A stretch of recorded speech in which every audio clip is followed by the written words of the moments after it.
Dieu pouvait seulement aller avec Israël lorsqu'il marchait dans l'ordre céleste révélé.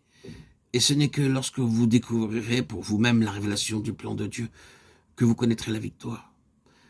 Les 4 faces de chérubin rappelaient à Ézéchiel la façon dont le peuple avait en fait abandonné Dieu et avait changé son ordre dans leur vie et leur service. Les Juifs en tant que nation l'avaient abandonné dès les premiers jours. Chacun faisait ce qui semblait bon à ses propres yeux. Juge 21-25. C'était leur condition lorsqu'Ézéchiel fut envoyé vers eux. Confusion, désordre, stérilité, parce qu'ils avaient passé à côté de l'ordre révélé de Dieu et souillé son habitation. Voyez Ézéchiel 8 et 9. Et aujourd'hui, les mêmes conditions prévalent. L'homme a apporté ses conceptions, ses améliorations et ses subtilités.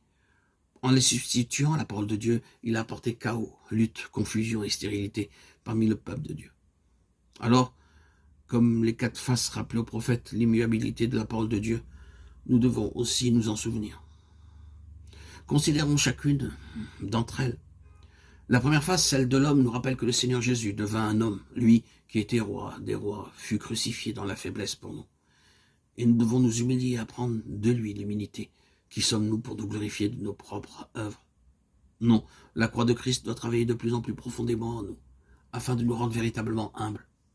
C'est la seule façon d'être identifié avec les desseins de Dieu. Le second chérubin ou être vivant avait la face d'un lion. Dans Genèse chapitre 49 verset 10, il est prophétisé ainsi. Le sceptre ne s'éloignera pas de Juda, ni un législateur d'entre ses pieds, jusqu'à ce que le Shiloh vienne. Sédécias fut le dernier roi de Juda, 2 Rois 25-7. Après lui, il n'y eut plus de roi, jusqu'à ce que le Seigneur Jésus vienne et soit appelé. Le lion de la tribu de Juda, Apocalypse 5-5. Il vint comme le lion, le véritable roi de Dieu. Tous les rois qui ont régné sur la maison de Juda ont failli. Mais le Seigneur Jésus, le véritable roi de justice, est venu pour régner. Maintenant, son royaume va venir sur terre. Aucun autre royaume, aussi bon soit-il, ne durera éternellement. Nous ne pouvons pas mettre notre espoir dans le royaume terrestre, mais nous croyons au retour du roi des rois, le Seigneur Jésus-Christ. Il doit venir pour régner et apporter la véritable paix sur la terre. Soyons prêts pour cela. C'est seulement en nous identifiant nous-mêmes avec lui, maintenant, dans chaque chose et chaque situation, que nous serons avec lui quand il reviendra pour juger et régner.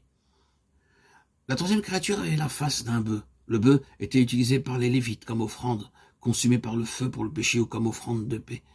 Ceux qui n'avaient pas les moyens d'offrir un bœuf apportaient un agneau ou une colombe. Mais le sacrifice devait être un bœuf.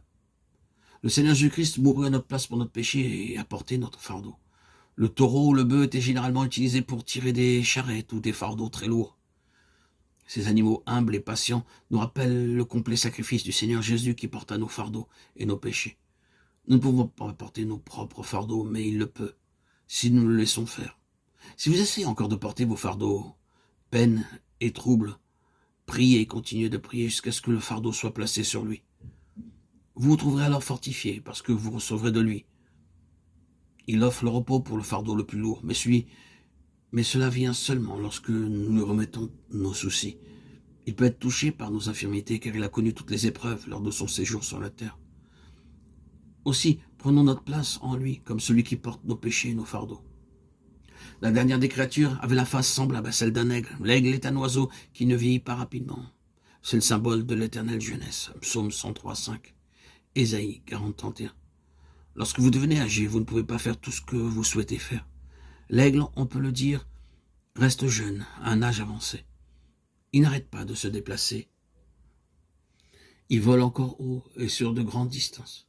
Cela signifie que lorsque nous sommes véritablement identifiés avec le Seigneur dans toutes ses œuvres célestes, nous demeurons frais et avons un rapport constant d'énergie. Même si nous mourrons, le travail que nous avons commencé au nom du Seigneur Jésus sera accompli, pourvu qu'il ait été commencé dans l'énergie du Seigneur Jésus-Christ. Il continuera et n'aura pas de fin.